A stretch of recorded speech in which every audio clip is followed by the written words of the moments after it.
मतलब extra, total के ऊपर जो एक्स्ट्रा होता है उसको मार्जिन बोलते हैं। बुक देखा है, बुक में वर्ड सुना है मार्जिन, ये आपका बुक का पेज है, ये इतना मार्जिन होता है। आप लिखते कहाँ पे हो, आप इतने में ही लिखते हो, पर एक्स्ट्रा यूज में कौन आता है, एक्स्ट्रा यूज में ये भी आता है, ये भी आता है, ये भी आता है। अब समझ में आया मार्जिन का मतलब? अच्छा अच्छा, मतलब समझा, मतलब टोटल के ऊपर जो लाभ रहता है उसको मार्जिन बोलते हैं। लाभ नहीं, हम लाभ की बात नहीं कर रहे। It is not always about लाभ, इट इज ऑल्सो अबाउट कि हमें कॉस्ट कितना पड़ रहा है, हमारा रेवेन्यू कितना आ रहा है, हमें प्रोडक्शन कितना करना है। तो एक ही चीज नहीं होती है, हमें यही वर्ड बहुत सारी जगह हम यूज करते हैं, तो एक ही चीज के ऊपर आप अपने आप को स्टिक करके मत रखो, ठीक है। मार्जिन का मीनिंग बस बेसिक समझ के रखो, फिर अगर उसके आगे कॉस्ट भी आया तो आपको समझ में आना चाहिए एक्स्ट्रा कॉस्ट की बात हो रही है। अगर रेवेन्यू के साथ जोड़ दिया मार्जिनल रेवेन्यू, तो आपको याद समझ में आना चाहिए कि यहाँ पे कितनी इनकम बढ़ रही है एक्स्ट्रा, उसकी बात हो रही है। समझ में आया? यस मिस, समझा। हाँ, सो मार्जिनलिज्म मीन्स एक्स्ट्रा, और हमें कितना एक्स्ट्रा प्रोड्यूस करना है। अच्छा, अभी हम एक प्रोड्यूसर हैं, तो क्या हम लोग एक्स्ट्रा अगर प्रोड्यूस करना है तो क्या एक ही दो प्रोड्यूस करेंगे? चलो एक ही एक्स्ट्रा बना दो। अगर हम एलईडी बल्ब बना रहे हैं तो क्या हम बोलेंगे चलो एक ही एक्स्ट्रा बल्ब बना दो? क्या हम ऐसे डिसाइड करते हैं? नहीं। तो उस समय कौन हेल्प करता है? At that time it is incrementalism concept which helps us to make the decision of how much to produce। क्यों? क्योंकि इंक्रीमेंटलिज्म एक वो चीज है जहां पर हमें कितना प्रोड्यूस करना है वो हम चंक या बल्क, सुना है आपने bulk? Yes miss. Yes miss. Chunk सुना है? चंक। लॉट सुना है? लॉट।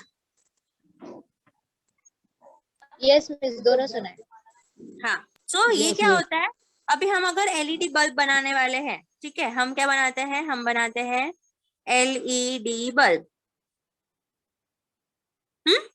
हमें अगर एक दिन में प्रोडक्शन करना है, सपोज हम एक दिन में 100 बल्ब बनाते हैं, 100 बल्ब्स,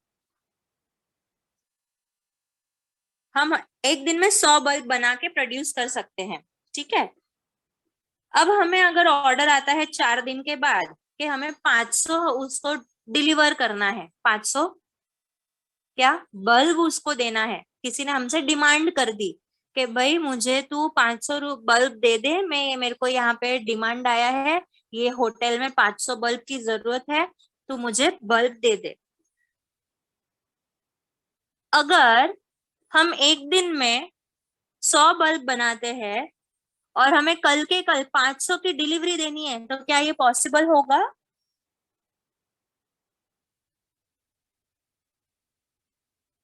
कल हमें कितना बल्ब देना है? कल हमें 500 देना है।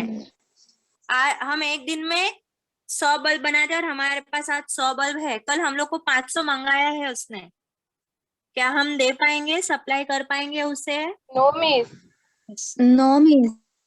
करेक्ट, नहीं कर पाएंगे। सो दैट इज वाई क्या काम में आता है? इंक्रीमेंटलिज्म और मार्जिनलिज्म, यानी कितना एक्स्ट्रा बना के हम लोग को अपने पास रख सकते हैं कि सडनली अगर डिमांड भी आए तो हम सप्लाई को पूरा कर सके। तो ये डिसाइड करने में कि एक्स्ट्रा हम कितना बना के रखे, कितना लॉट एक्स्ट्रा बना के रखे, कि अगर सडनली भी डिमांड हुई तो हम हमारे प्रोडक्ट को सप्लाई कर सकते हैं।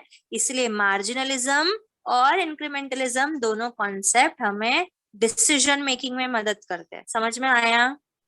Yes ma'am.